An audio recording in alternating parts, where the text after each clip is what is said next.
Buena tarde a todas y todos. Bienvenidas y bienvenidos. Vamos a comenzar con nuestra presentación del día de hoy. La Asociación de Universidades Confiadas a la Compañía de Jesús en América Latina, a través de su red de cooperación académica y relaciones interinstitucionales, CARI, lleva a cabo la iniciativa Casa Abierta Aushal 2020. En este espacio se busca informar y orientar a estudiantes, tanto de licenciatura como de posgrado, así como académicos, de las diferentes opciones que hay a lo largo de la red de nuestras universidades jesuitas en América Latina para realizar movilidad, ya sea presencial cuando la situación lo permita, virtual o bien otro tipo de colaboración. Dentro de este proyecto Casa Abierta Aushal se están desarrollando 3 actividades diferentes.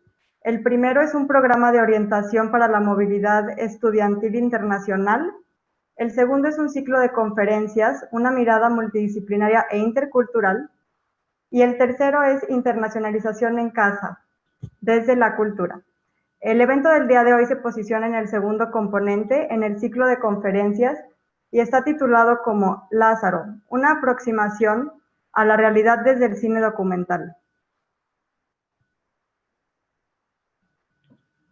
A lo largo del mes de octubre y también de noviembre tendremos muchas otras actividades de diferentes universidades de la red, por lo que los invitamos a participar en las mismas. En el chat podrán encontrar el enlace para registrarse a cada una de estas. Esperamos sea de su interés. Sean todas bienvenidas y bienvenidos. Para comenzar el día de hoy, vamos a compartirles el tráiler del corto documental Lázaro, por lo que me permito leer una reseña del mismo con ustedes. Lázaro es un cortometraje documental realizado por estudiantes de la licenciatura en Comunicación de la Universidad Iberoamericana León. Se estrenó en el Festival Internacional de Cine de Guanajuato en 2019 y posteriormente ha participado en festivales internacionales como Palm Springs International Short Fest, Shorts México, New York Latino Film Festival y el Festival Internacional de Cine Documental de Buenos Aires, entre otros. Compartimos con ustedes el tráiler de este corto documental.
¿Nos podrían compartir si se escuchó? Me reportan por aquí, yo no lo pude escuchar. No, yo tampoco pude escuchar.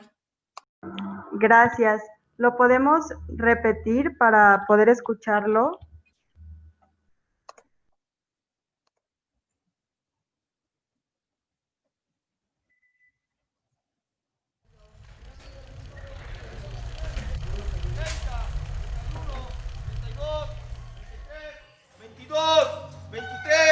¿Qué es lo normal cuando escuchamos que uno de nuestros hijos consume drogas?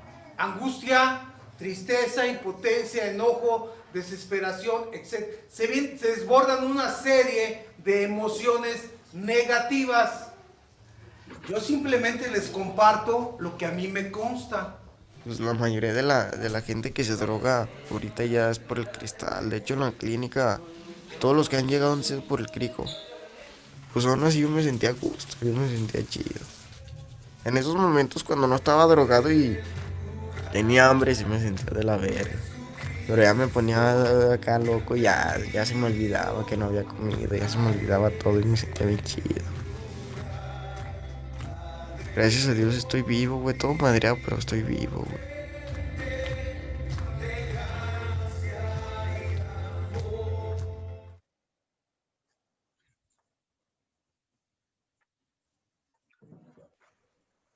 Muchas,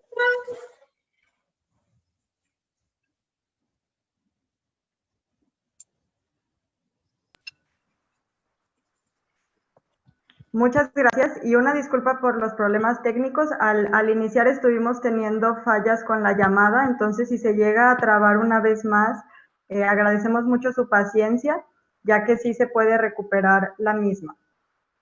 Bueno, con este antecedente ya del tráiler de Lázaro, les comparto que estuvimos enviando la liga con este corto documental para que lo pudieran ver previamente, pero si alguien de quien se encuentra con nosotros el día de hoy no lo pudo ver, vamos a compartirles la liga al finalizar la sesión para que puedan ver este corto que hoy se comentará. Enseguida me permito presentar a los ponentes del día de hoy.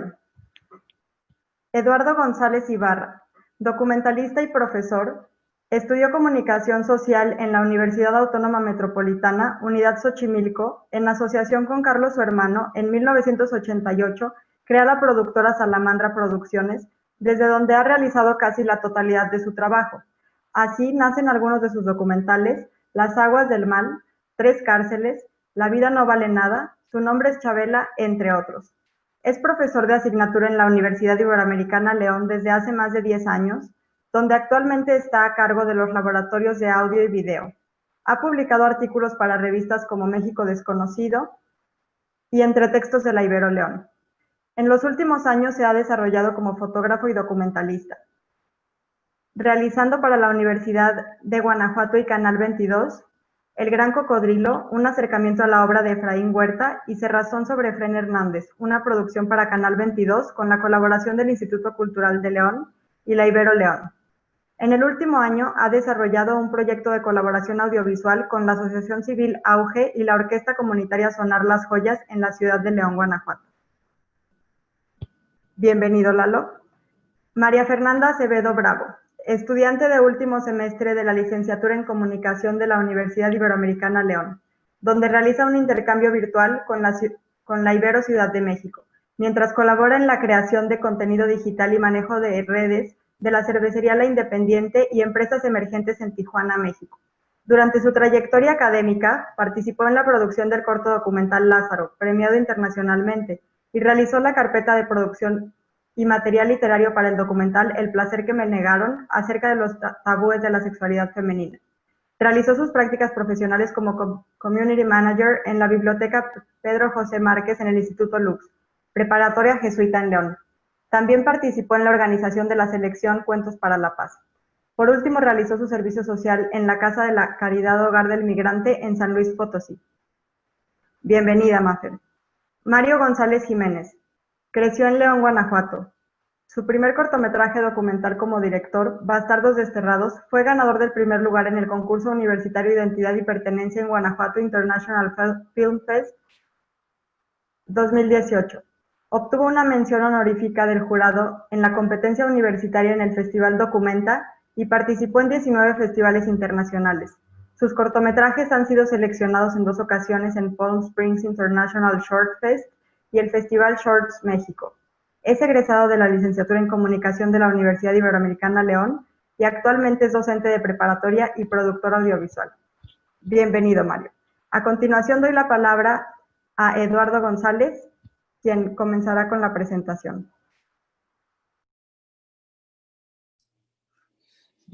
Muchas gracias, Ceci. Bueno, les agradezco que estén en esta breve charla que tendremos sobre este proyecto que es un proyecto muy entrañable para mí y para quienes participaron en este gran documental. Bueno, les quiero decir un poco que en principio este proyecto sale dentro de las aulas de la Universidad Iberoamericana León. Y la universidad, bueno, tiene la carrera de comunicación, no tenemos una carrera de cine. Entonces también es interesante ver lo que se está haciendo. Digamos, la Escuela de Comunicación de aquí de la Ibero, digamos que tiene, bueno, no solo la de comunicación, sino todas las carreras de la universidad están atravesadas por digamos, una materia que se le conoce como taller de síntesis y evaluación, y entra en 3 momentos de la carrera, digamos como al año y medio, como a los 2 años y un poquito más, son 2 años y medio, y luego casi para finalizar la carrera.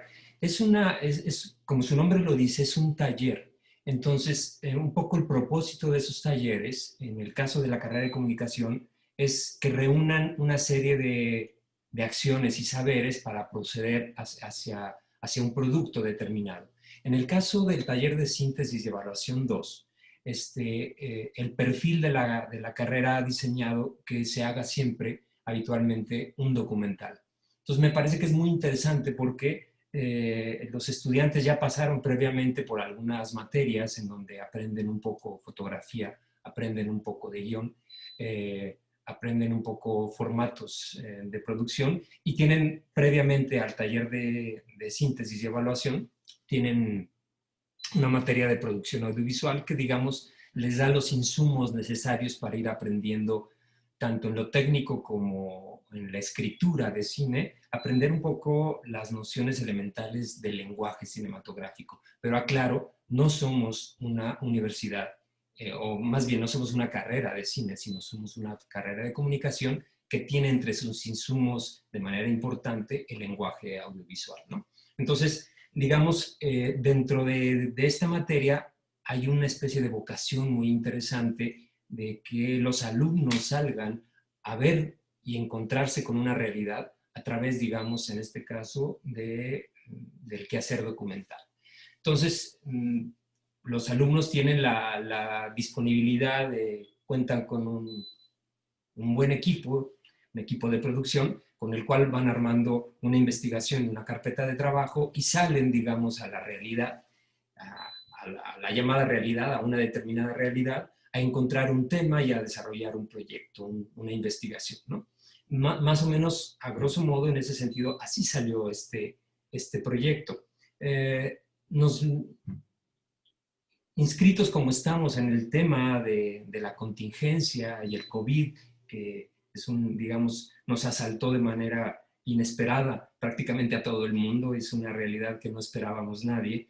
Bueno, nosotros no vamos a hablar específicamente de una suerte digamos, del confinamiento en términos de pandemia como lo estamos viviendo actualmente, pero sí entender que a veces el documental nos hace ver realidades confinadas, realidades secretas o realidades aisladas de nuestros propios espacios de trabajo, y entonces empezamos a ver otras cosas. Ellos de algún modo se acercaron a una realidad que desde hace mucho tiempo está confinada, es decir, grupos que están trabajando en espacios reducidos, en este caso un espacio totalmente masculino, en donde están tratando de rehabilitarse frente a una realidad, digamos, abrumadora, en donde más bien engendrada un poco por la pobreza, por el distanciamiento social, por la problemática estructural de una sociedad que siempre termina siendo muy desigual, con ofertas de trabajo muy desiguales, y que a veces los jóvenes o los adultos jóvenes, digamos los adolescentes, pues recurren a otra serie de cosas que cuando no tienen una realidad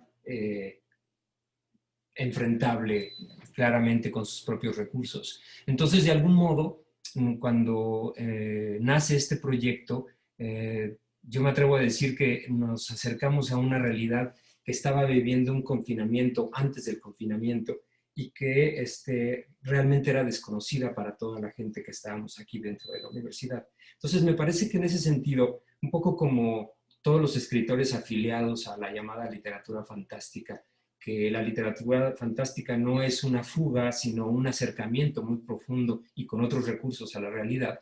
Este tipo de ejercicios hacen posible hacer visible lo que es muchas veces invisible, ver realidades confinadas. Entonces, en ese sentido, dentro de este gran contexto, la universidad, digamos, tiene como una gran preocupación de que los alumnos, con los recursos técnicos de que se disponen, se enfrenten a realidades que están más allá de la frontera digamos, del territorio universitario y salgan con esos recursos a conocer esas realidades, a estudiar esas realidades y a traerlas de vuelta a la universidad con otros ojos y con otros recursos. Más o menos, dentro de este contexto, fue como surge este proyecto de Lázaro, que en ese sentido creo que quien más tendría que decir son ellos mismos, o sea, es un grupo de 4 estudiantes que hizo posible este gran proyecto, aquí están presentes 2, Mario González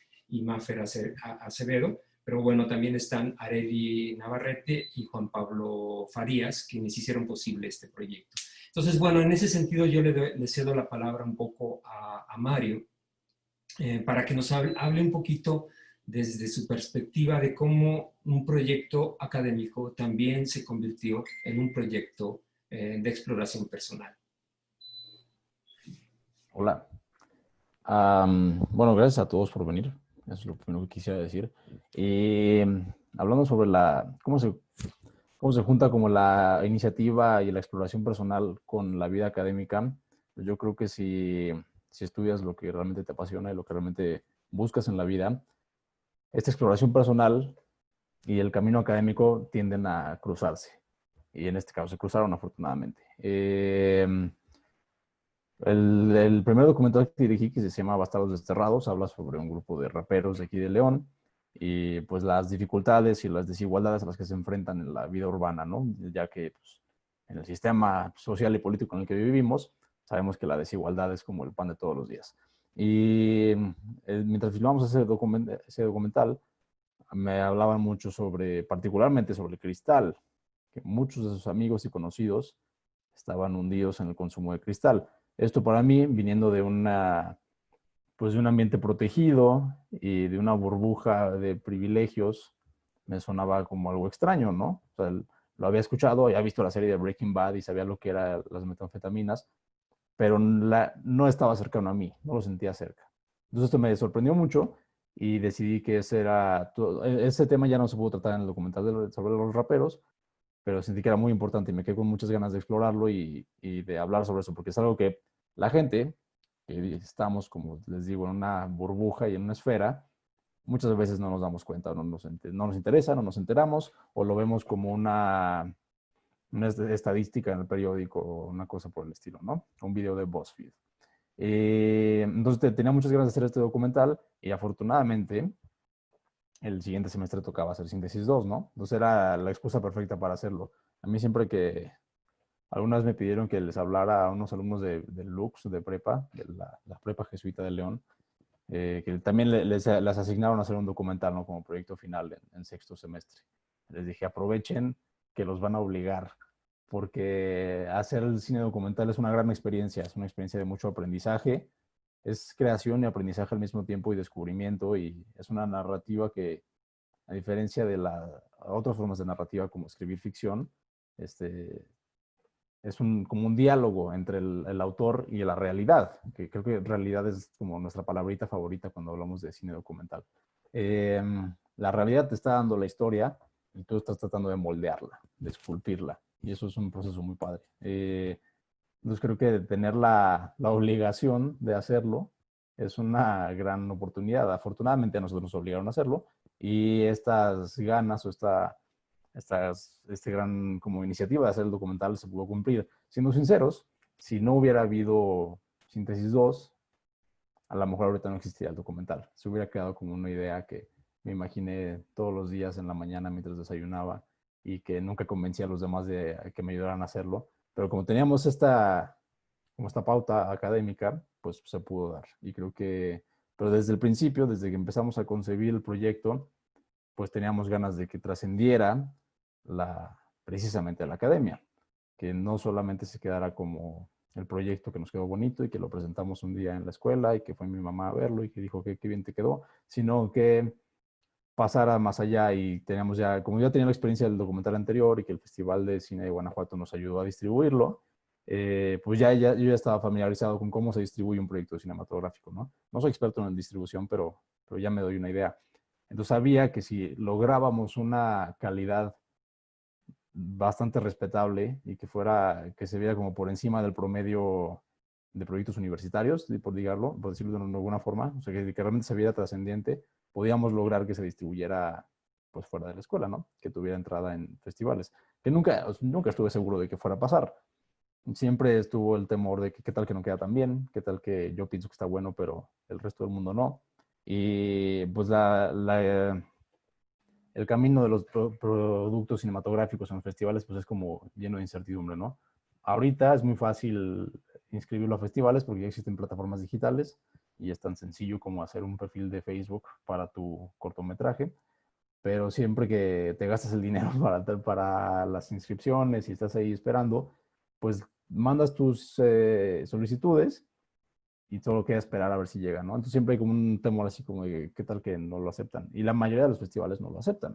O sea, el porcentaje de aceptación siempre es por debajo del 50, ¿no?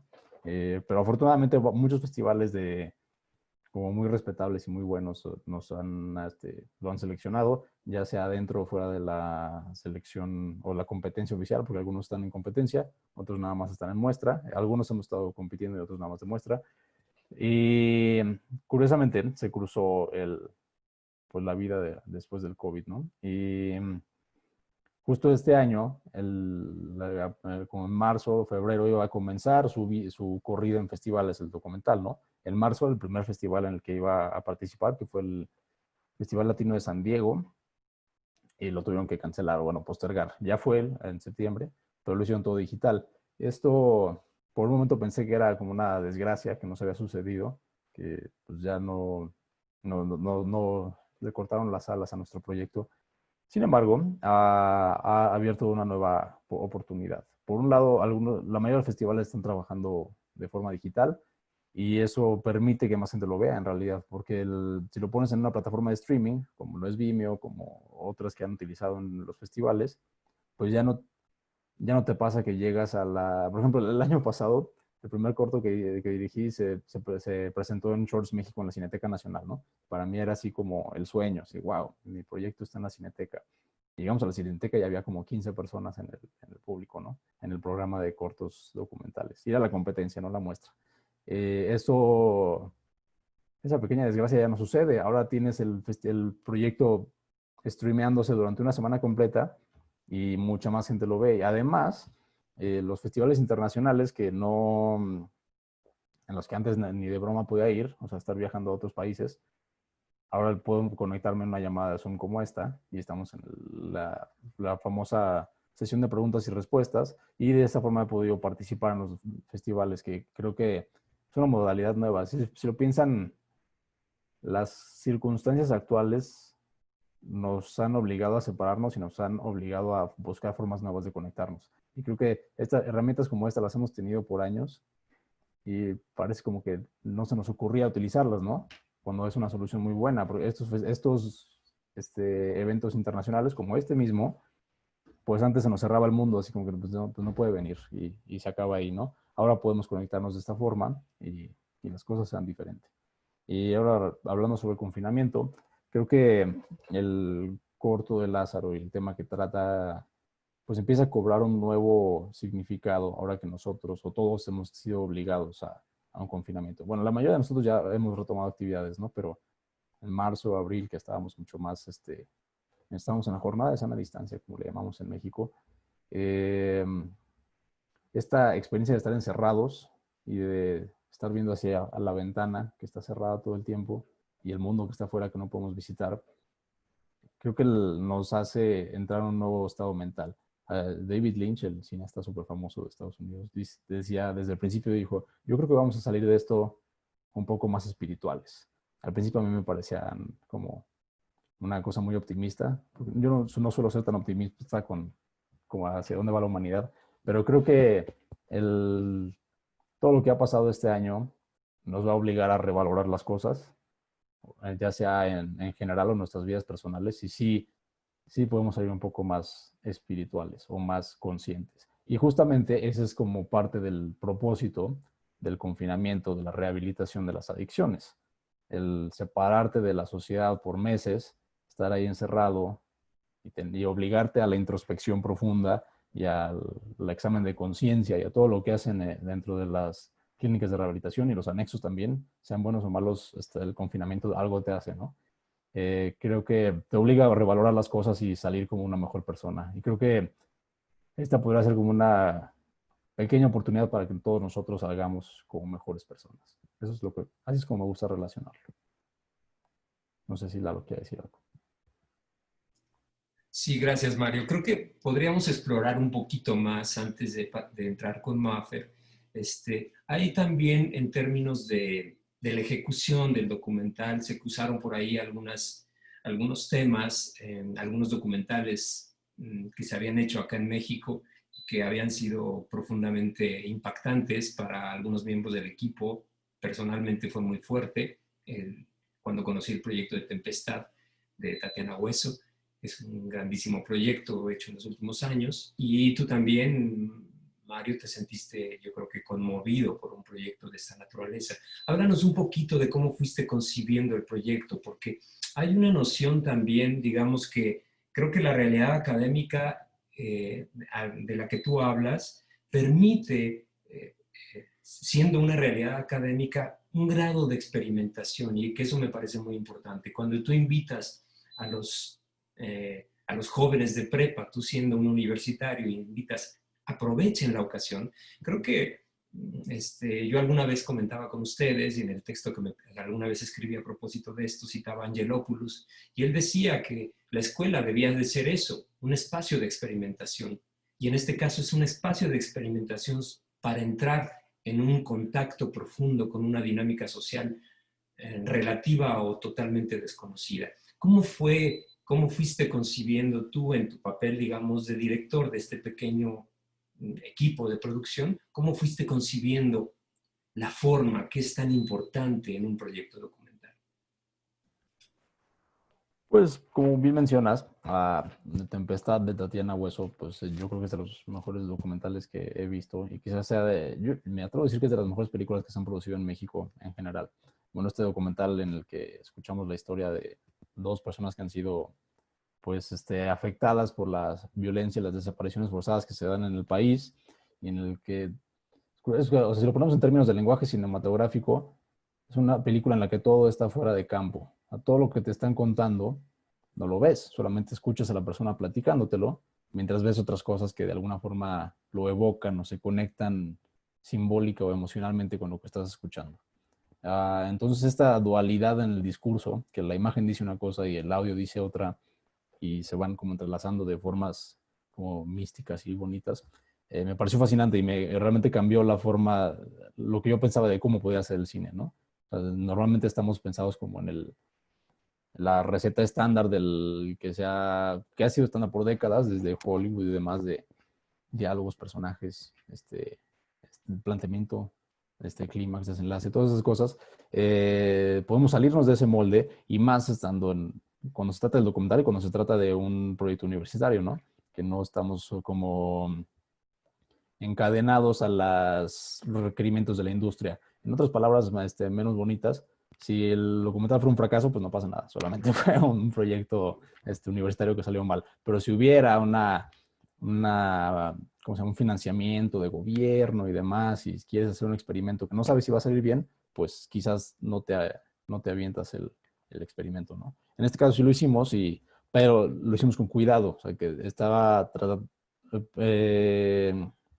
observando el ejemplo de Tatiana Hueso y además las cualidades particulares del tema que estábamos tratando, pues sí se determinó que funcionaba, especialmente considerando que parte del proceso de rehabilitación son las famosas tribunas o las reuniones. Si quienes no están muy familiarizados con el tema de las adicciones, de todos modos van a tener una imagen mental de que una reunión de AA, la gente está como sentada en un círculo y se ponen a hablar y hablan y hablan y pues básicamente es eso, ¿no? Para las personas que están en recuperación, el, el compartir su historia de forma verbal es algo de todos los días. Cada que van a las reuniones, tienen que estar hablando y hablando y hablando, porque es parte de esto, es como un ejercicio como catártico y además es un servicio a los demás, porque los que están escuchando se recuerdan de los peligros de la adicción y de por qué vale la pena recuperarse y por qué vale la pena seguir yendo al grupo por años y todas esas cosas, o por qué vale, o también escuchar la historia de alguien puede ser una medida de prevención de adicciones, ¿no? O sea,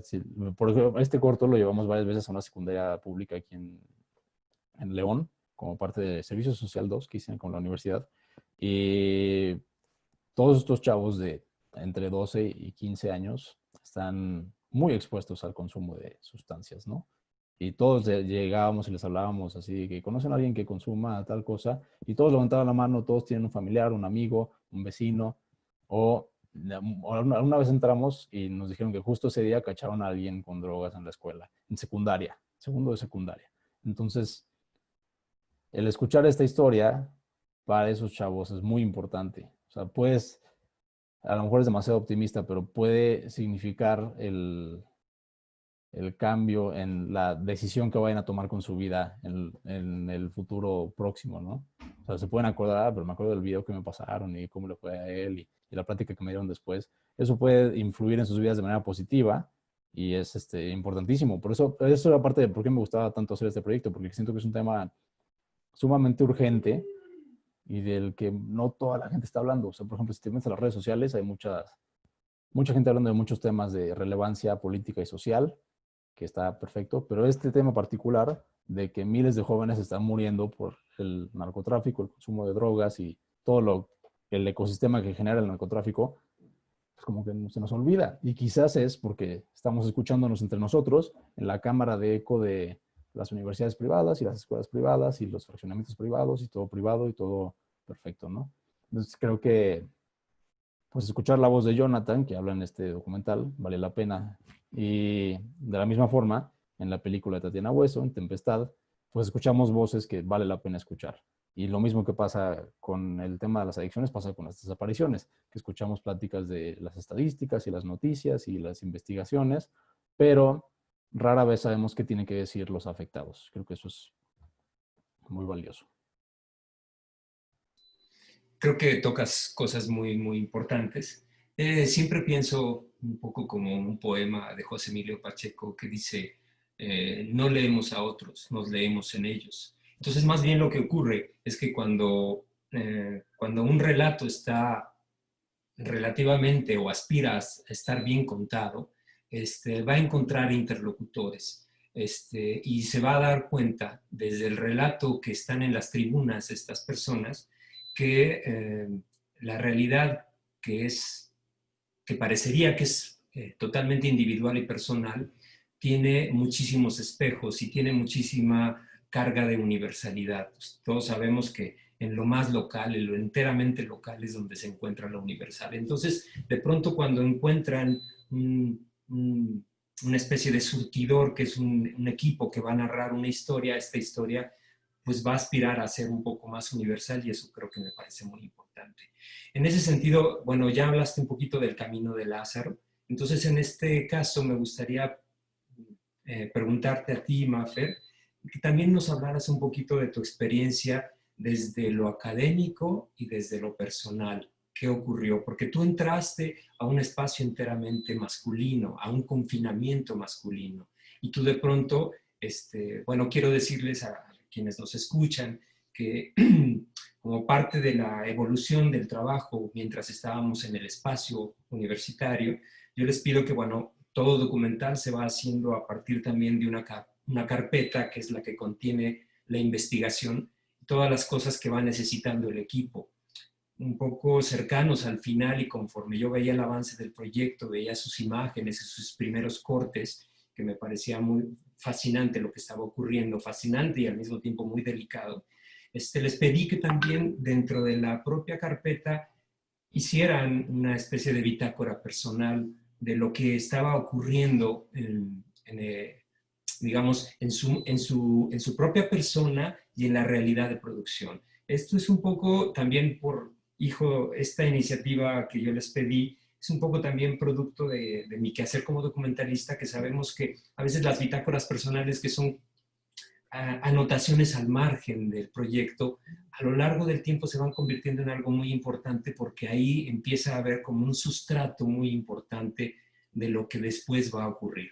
En ese sentido, me gustaría que nos platicaras un poquito, Maffer, ¿qué ocurrió entre esta dimensión de lo académico? Yo recuerdo que en las primeras sesiones tú decías que te daba un poco de miedo involucrarte en un proyecto documental, porque ¿qué tanto iba a poder albergar ese proyecto documental esa determinada realidad? Entonces, háblanos un poquito de esta experiencia, por un lado, de hacer un proyecto que perseguía fines académicos, pero que terminó siendo algo también muy sumamente personal, y por otro lado, esta experiencia de estar frente a un escenario, a un confinamiento masculino, y que tú de pronto decías, esta realidad no me pertenece, pero parecía que no era tan cierto eso. Sí. Muchas gracias, Lalo, y bueno, buenas tardes a todas y todos, y qué bueno que se conectaron, muchas gracias. Bueno, lo que a mí me gustaría compartir con respecto a mi participación en Lázaro es justamente lo que dice Lalo, que además, o sea, no se trató solo de un proyecto académico o de contar la historia del otro, sino que también se trató de encontrar mi propia historia personal y contarla, ¿no? Se convirtió en algo muy personal que me movió y me hizo cuestionarme cosas muy a nivel personal. En Lázaro, bueno, aprendí 3 cosas que podría enumerarlas. Pues que el cine documental es un descubrimiento de lo que hay afuera, pero también dentro de uno mismo, que todo proyecto profesional, para que sea exitoso, pues tiene que llevar una buena carga de lo personal, y que muchas veces los equipos pequeños funcionan mucho mejor, y aquí estoy hablando como de la comunicación que hubo en el equipo, y que también pues fue importante para que saliera bien el proyecto, creo yo. Algo que le agradezco mucho a Mario es que desde el principio tuvo una idea muy clara de cuál era el ritmo y la forma que quería para el documental. Tenía ya sus referencias muy establecidas y supo explicárnoslo bien. Y también tuvo en cuenta la importancia de la etapa del acercamiento, que es lo que hay que hacer pues desde la preproducción, ¿no? Que es encontrar la historia, el personaje, ver cómo es el entorno, y ver cómo es que se va a contar, ¿no? La historia. Algo que me pasó en esa etapa de acercamiento es que me sentí muy incómoda, muy, muy incómoda, porque pues sí, se trataba de un espacio masculino. Creo que en la clínica antes sí había mujeres, pero lo volvieron ya, pues como que hubo problemillas y así, entonces ya nomás se hizo para hombres. Y además de esto, pues yo me sentía como un intruso, porque pues al principio no, antes de comentar que queríamos hacer un documental, haz de cuenta, lo sabían quienes dirigen ahí la clínica, pero no lo sabían los hombres que estaban en las tribunas. Entonces yo decía, híjole, es que soy un intruso, es que yo no tengo por qué estar aquí, y todas estas personas piensan que sí, piensan que yo estoy pasando por algo similar y que estoy aquí ocupando esta silla porque quiero salir de esto, ¿no? Y sentía que estaba en un espacio que no me correspondía y que no estaba siendo sincera con las personas que estaban compartiendo sus historias y su espacio conmigo. Y pues claro que con el nervio evitaba el contacto visual. Y me puse a ver pues qué había alrededor, ¿no? Los letreros y para qué usarán esto, para qué servirá, qué significará eso que tienen en la pared. Y, y me topé con un violentómetro. Creo que los violentómetros luego los encuentras más como relacionados a la violencia de las relaciones de pareja, que es un enunciado de varias acciones que están separados por colores como el semáforo, ¿no? Que entre cada vez es más grave la violencia o tiene un grado de mayor riesgo, el color pues pasa del amarillo al naranja y al rojo, ¿no? Y eran acciones que como de forma más general. Y entonces me puse a analizarme a mí misma en ese momento y dije, ¿en qué color estaré yo o en qué etapa estaré yo cuando consumo alcohol, por ejemplo, ¿no? Y de repente me topé así con una conclusión que dije, es terrible. O sea, fue terrible y maravilloso al mismo tiempo porque, por una parte, dije, híjole, esta realidad que me da tanto miedo, este espacio que me intimida tanto, a lo mejor sí me pertenece. A lo mejor tengo algo que contar yo también con respecto a esta problemática, ¿no? Y de pronto ya no estaba tan incómoda ni me sentía intrusa, sino que me sentía parte y empecé a tomarme este proyecto como algo más personal. Le di la importancia que tenía de ser comunicado y, y decir que realmente esta realidad no está tan lejos de nuestro entorno, ¿no? Y creo que eso es la esencia del documental. O sea, explorar realidades que uno piensa que están afuera y que al final, dentro de ese proceso, vas encontrando dentro de ti mismo tu relación, ¿no? Con la realidad que estás observando. Ya después, pues para mi trabajo de titulación busqué precisamente un tema personal. Dije, tengo que encontrar algo que me mueva a mí personalmente y que quiera contar a través de otras personas también, a través de lo que otras personas tengan que decir sobre eso. Y bueno, ese tema que escogí, que fue la sexualidad femenina, es algo de lo que yo misma quería aprender y que quería comunicarlo. Y pues esa idea se quedó en pausa, alcancé a hacer nada más un avance y mi carpeta, pero es algo que sí me gustaría retomar. Y pues, bueno, para concluir esta parte de mi participación, yo sí animaría a que busquen algo personal que quisieran contar, que quisieran descubrir también y contar una historia quizá de otra persona, quizá de uno mismo, a partir de eso. De hecho, ahora con el confinamiento y todo esto, pues muchos proyectos creo que se pausaron o se quedaron así descontinuados. Y dije, pues claro, pues ¿qué vas a contar si no puedes salir de tu casa? Y después me topé con esta compilación de documentales que está en Netflix, que se llama Hecho en Casa.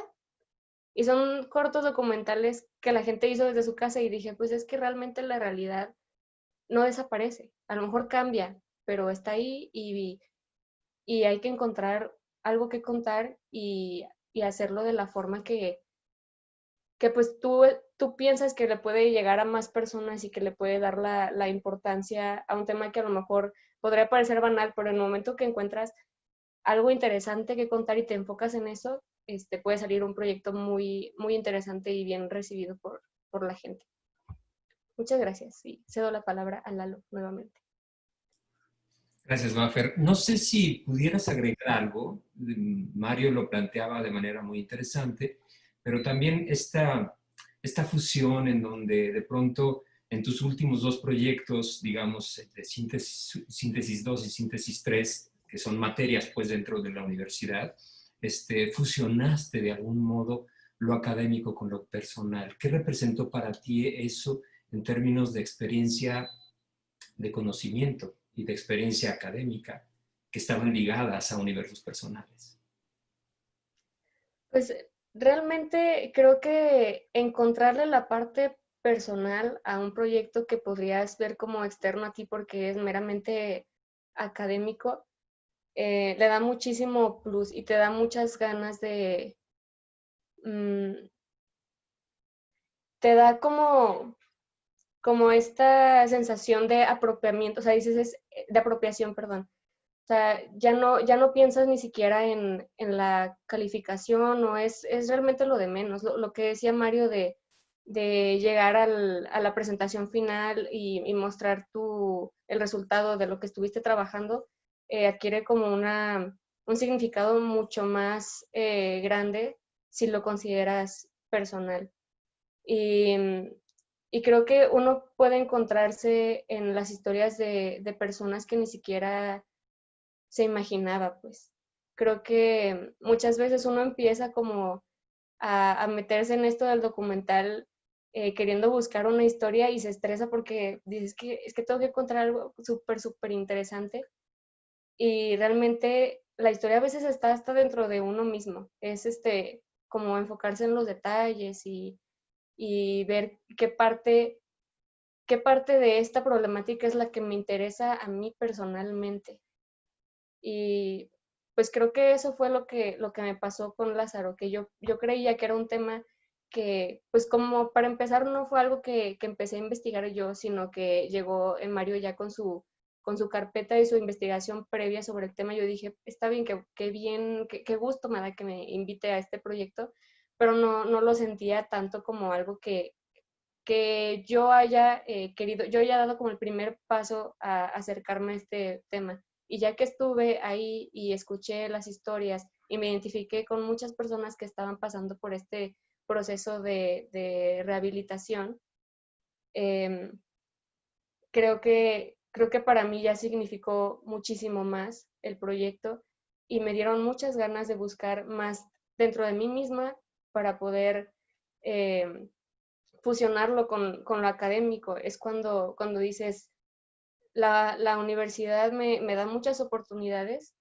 que, que posiblemente las veía como ajenas a mí y que en cuanto le doy ese toque personal y las aprovecho, pues la satisfacción de terminar un proyecto que además de darte tu título, te dio te dio diste un paso como en tu crecimiento personal también, pues es muy grande. Muchas gracias, Mafer.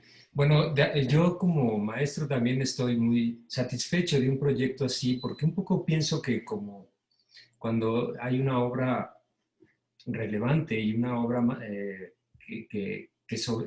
digamos que sobrepasa un poquito el estándar de muchos trabajos universitarios y que hacia ello tenemos que ir, o sea, trabajar en donde cada proyecto sea mejor que el anterior que cada alumno ha hecho. Siempre pienso que es un poco como algunos poetas piensan, que en realidad cuando escriben un poema dan la mitad. La obra no está concluida mientras no encuentre su público. Y me parece que es muy importante esta importancia de encontrar a su público y lo que ha hecho Mario, Mafer, Juan Pablo y Areli, en el sentido de empezar a correr el proyecto en un circuito de festivales y también presentarlo en distintas realidades de la ciudad, del estado, del país o donde lo pidan, ¿no? Me parece que es muy importante porque en ese sentido el proyecto nació frente a un encuentro de una realidad vista a través de otro documental, pero desconocida, y se desarrolla, digamos, en el espacio cerrado y cómodo y cuidado de una universidad, pero sale a enfrentarse al mundo y sale a conocer ese territorio que es ajeno hasta ese momento, pero después no se queda otra vez en la frontera universitaria, sino sale. Entonces, para mí, digamos, por eso buscábamos un título así. En el mundo del documental siempre hablamos de ir a la realidad, pero la realidad siempre es un poco huidiza, se nos escabulle, y lo que alcanzamos a encontrar es un poco, como diría Sor Juana Inés de la Cruz, fragmentos, pequeñitos fragmentos de la realidad que nos van a dar su propia verdad. Entonces, este cine, este tipo de cine, me parece que es un cine que no está dentro, no está fuera del mundo, sino bien dentro, y es un cine íntimo que entra a una dimensión social. Entonces, me parece muy importante, digamos, que una experiencia académica alcance una experiencia social a la cual se debe. Entonces me parece que ahí hay como el cumplimiento redondo de una función educativa. Ceci, si quieres. Muchas gracias. Muchas gracias Lalo, Mafer y Mario. Lo que nos comparten hoy es muy interesante a propósito del documental. Y lo que me gustaría agregar para todas y todos los estudiantes que están con nosotros el día de hoy y también quienes verán esta sesión, aunque no sea en vivo, compartir, como ya hemos platicado contigo, Lalo, que bueno, los estudiantes que nos visiten de intercambio tienen oportunidad de integrarse a este tipo de proyectos. Entonces eso es muy interesante porque, bueno, ayer que estábamos en la sesión sobre el Centro de Cultura, que se presentaban diferentes muestras de danza que se viven aquí en Ibero León, compartían las compañeras que cuando reciben ellas, compañeras y compañeros de otros países o de otras ciudades en el taller, lo vuelve aún más enriquecedor. Entonces, bueno, dejar la invitación abierta y antes de pasar a la sesión de preguntas y respuestas, que queremos invitarles a que puedan preguntar con toda la confianza, vamos a poder abrir micrófono y aprovechar esta sesión que es para ustedes y que los ponentes están muy interesados en recibir sus preguntas. Quiero agradecer a Otón, que nos acompaña, él también es académico del Departamento de Ciencias Sociales y nos comparte un enlace en donde pueden revisar justamente un artículo que escribió Lalo sobre este corto, entonces aquí se los dejamos. Y bueno, agradecer también nos apoyen completando los diferentes formularios de asistencia y la encuesta al final de la sesión para que quede registrado. Les recordamos que si asisten a mínimo 10 eventos de Casa Abierta Ujal, contando los de septiembre, lo que queda de octubre y también los de noviembre, podrán recibir una constancia Ujal que pueden también anexar a sus currículums, además de lo interesante de todos los eventos que tenemos para ustedes. Entonces, no dejar de invitarles y abrir el espacio para cualquier pregunta. La pueden hablar por el chat o bien levantar la mano y les iremos dando la palabra. Muchas gracias.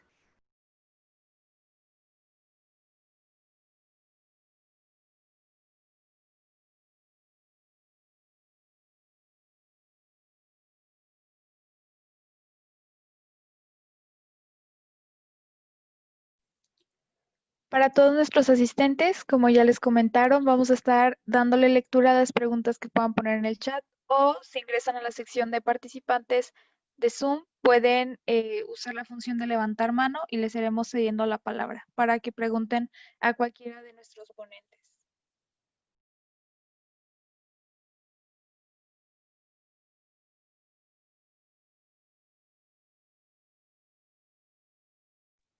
Veo ahí la mano levantada de Verónica. Sí, buenas tardes a todos. Muchas gracias. Les saludo desde El Salvador.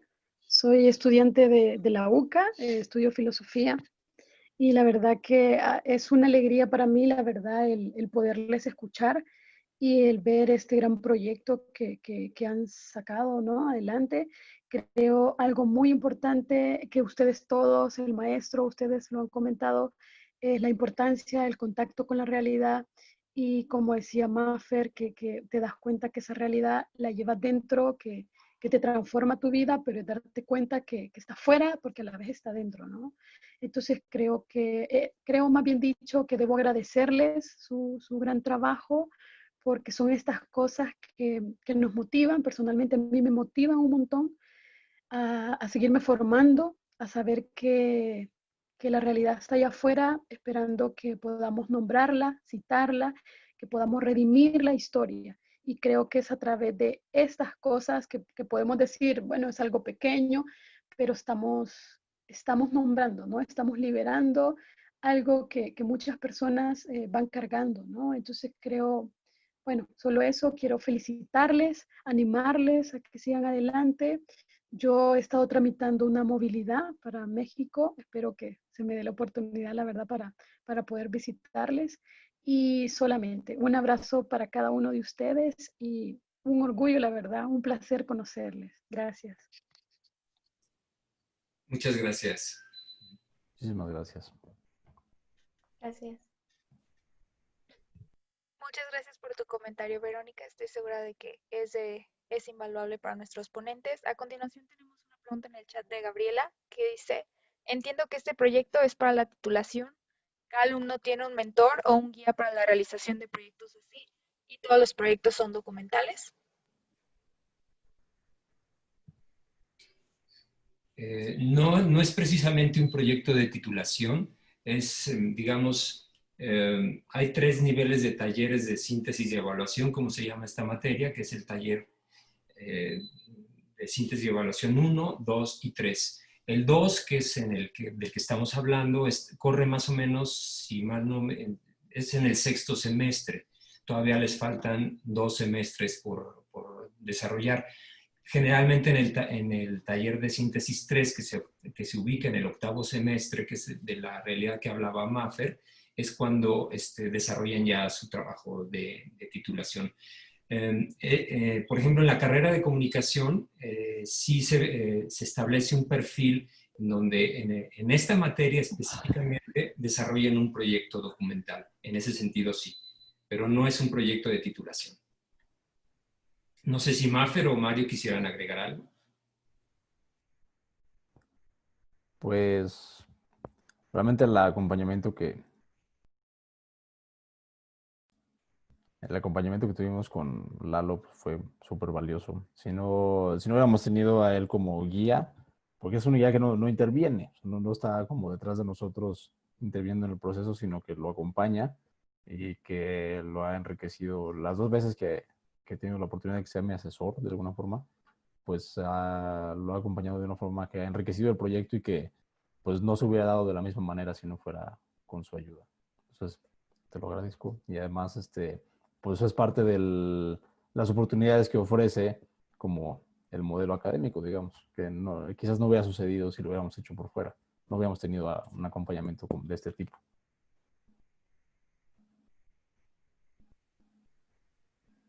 Perfecto, muchas gracias. Tenemos también aquí en el chat una felicitación a tanto a los estudiantes y productores de este cortometraje como al profesor. Los felicitan por el cortometraje. Y tenemos una pregunta de Leopoldo Díaz, que dice, ¿cuáles fueron las complicaciones técnicas, humanas, inseguridades, miedos, dudas, etcétera, que más dificultaron la realización de este proyecto y cómo las resolvieron? No sé quién de los 3 ponentes guste responder esta pregunta. Bueno, creo que le corresponde a Maffer y a Mario hablar de las dificultades. Pues yo digo que Maffer responda primero. Sí hubo complicaciones humanas, podría decirse que para ponernos de acuerdo de los días y horarios que era factible que fuéramos a grabar. Sí hubo algunas ocasiones que llegamos a la clínica y dijeron, no, es que siempre no, porque en lugar de ser a esta hora, va a ser a esta hora, y entonces ya no podíamos, y pues de regreso, ¿no? Técnicas, la verdad es que no muchas. Fue grabar en un lugar muy seguro. Me refiero a que no salimos de la clínica. Estuvimos solo en 2 locaciones que fue, bueno, 3 contando la casa de Jonathan, la iglesia y la clínica. Entonces no estuvimos realmente como expuestos a la calle o cosas así, y estuvimos hasta eso muy seguros. Igual el cortometraje se hizo en una clínica y no en un anexo, que ahí hubiera sido un poco más complicado. De hecho, Mario y Juan Pablo hicieron una visita a un anexo para ver cómo estaba pues sí, cómo estaba ahí el entorno y la realidad y ver si se podía incluir una parte de eso. Y mi compañera Areli y yo no pudimos, bueno, preferimos no ir porque sí es un ambiente mucho más pesado.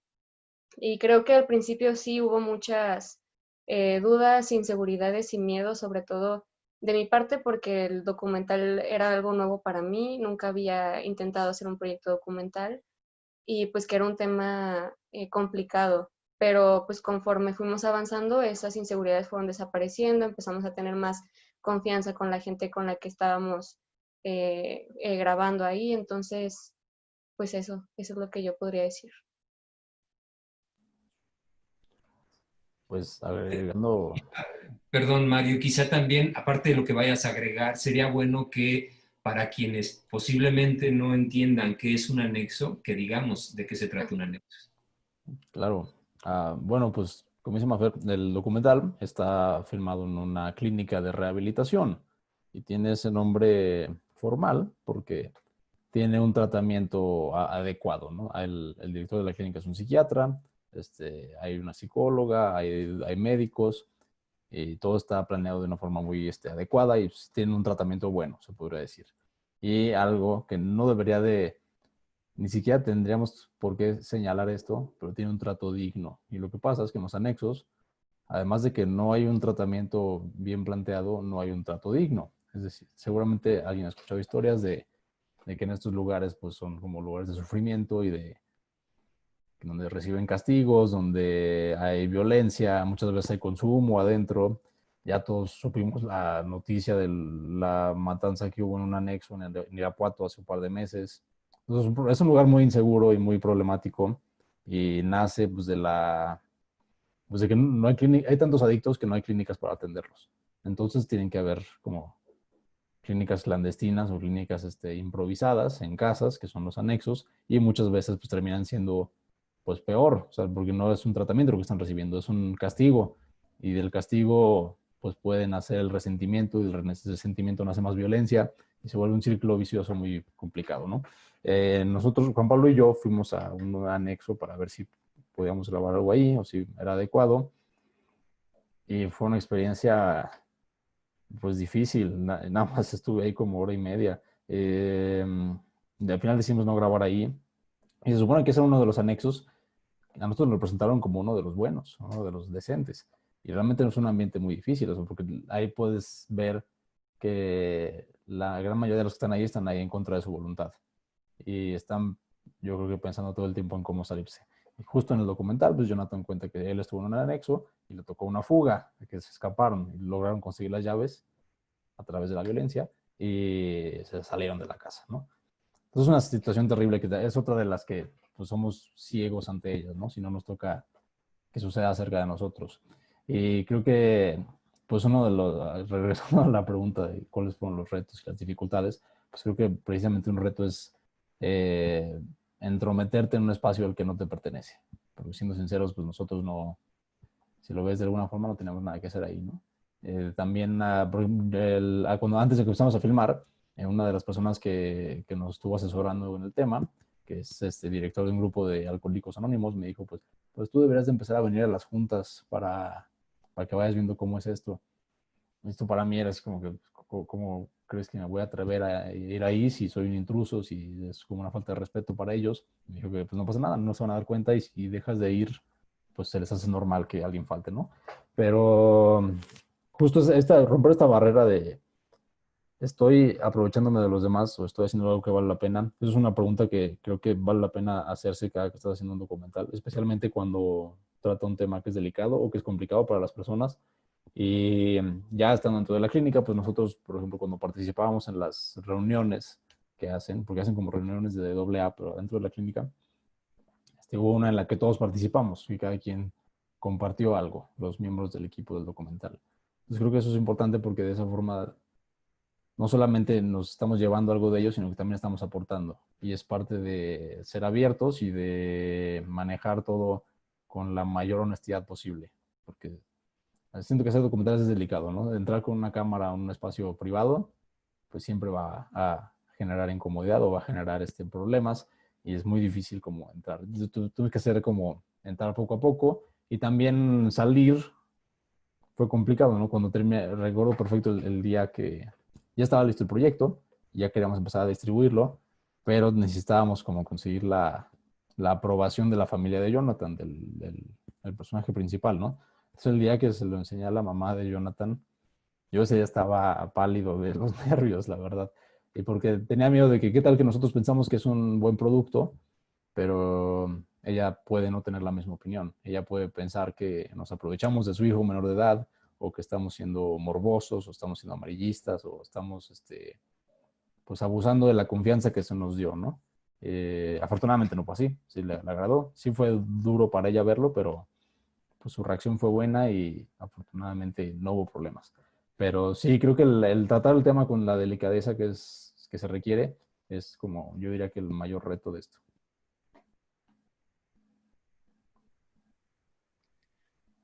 Muchas gracias, Mario. Tenemos otra pregunta en el chat de Catherine Giovanna, que dice, ¿cuáles son los puntos positivos del proyecto? Pues creo que hemos hablado más bien de muchos puntos positivos.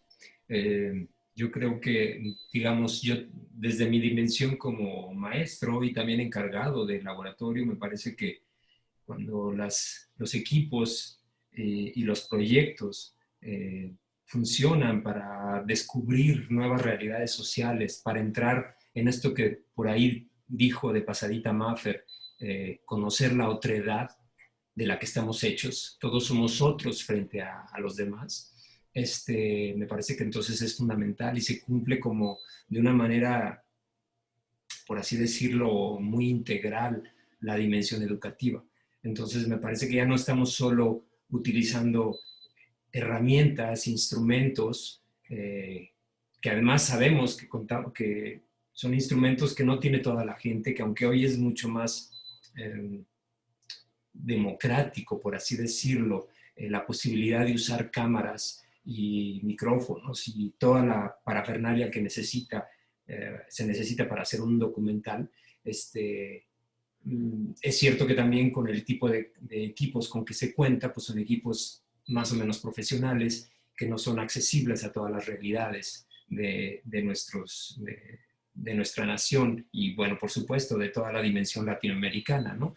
Las condiciones de pobreza son realmente muy homogéneas y muy parecidas, ¿no? Entonces, me parece que esos son muchos de los puntos positivos que tiene el proyecto, porque desde lo educativo cruzamos una frontera y entramos a otro lugar. Creo que en el aspecto de la investigación es una investigación muy profunda y al mismo tiempo muy delicada, ¿no? Uno de los miembros del equipo había pasado por algunos momentos difíciles en el sentido también de adicciones, ¿no? Entonces, él mismo también condujo algunas cosas y hizo posible otras. Entonces, me parece que fue un proceso de investigación muy fuerte que implicó ya no solo al estudiante como estudiante, sino al estudiante como persona. Y eso me parece muy valioso, ¿no? Y siempre también, bueno, si quiero decirles, digamos, tratamos de estar lo más cerca posible de los estudiantes, no para tratar de no intervenir, como decía Mario, sino de asesorar, pero sí estar, digamos, con los ojos muy abiertos y los oídos igual muy atentos, por si de pronto alguna de las personas involucradas en el equipo pudiera tener algún problema personal que derivara a otra situación. Sí estamos también atentos a eso.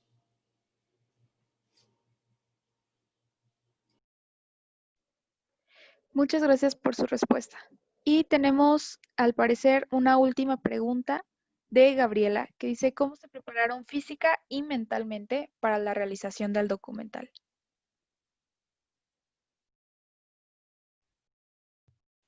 Bueno, creo que puedo responder esta.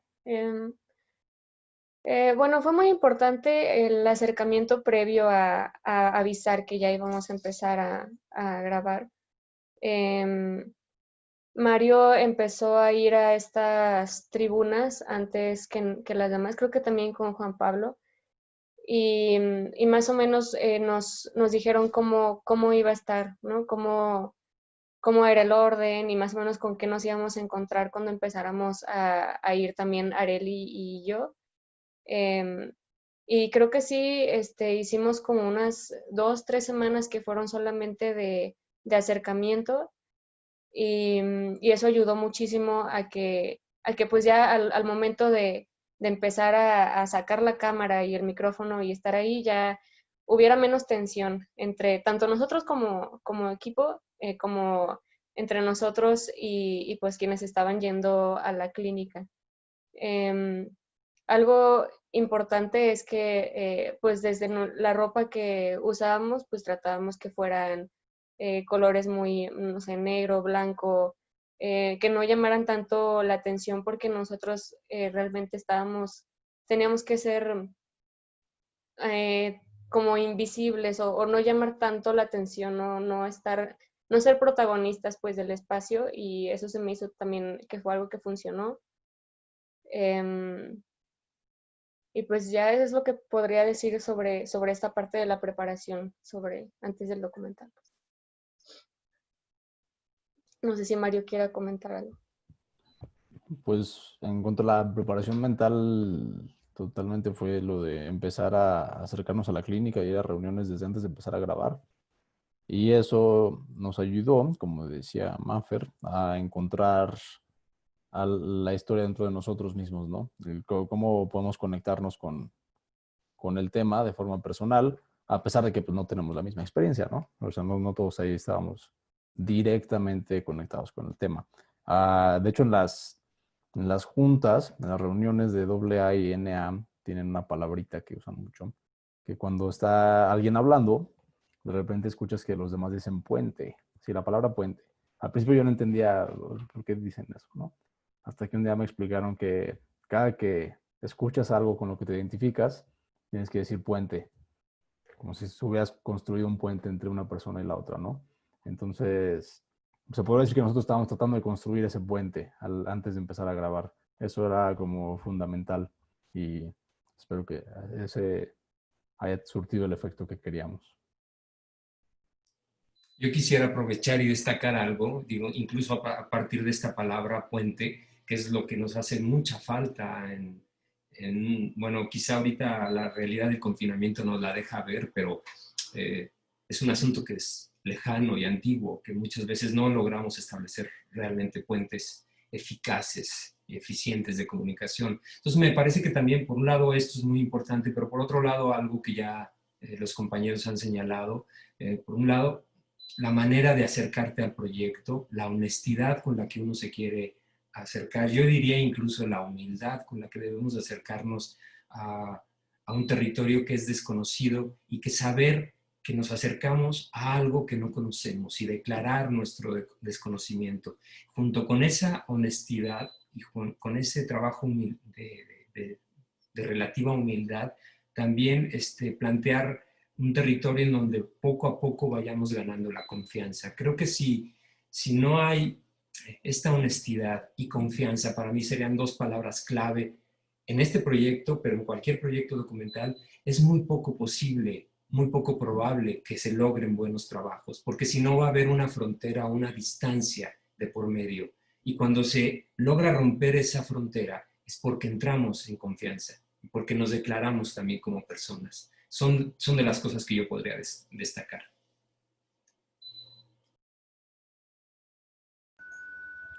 Muchas gracias.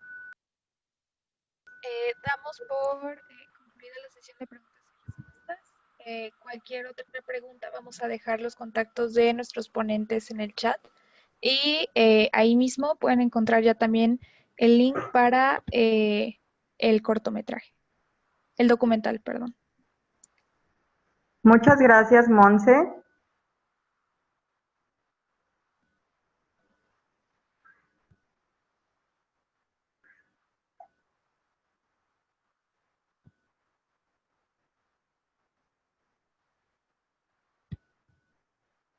Muchas gracias a todas y todos los participantes, especialmente por su tiempo el día de hoy en acompañarnos.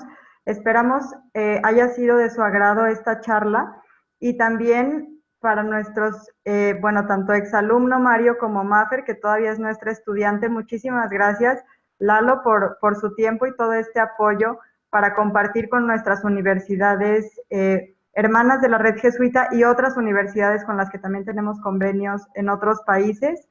Agradecemos mucho el espacio y quisiera por último recordarles que el siguiente evento en Casa Abierta Ujal se llevará a cabo el siguiente 14 de octubre a las 11 horas hora de Uruguay y 9 horas de Ecuador. Es una charla informativa de la Universidad Católica del Uruguay para que puedan todas y todos los estudiantes que están interesados registrarse.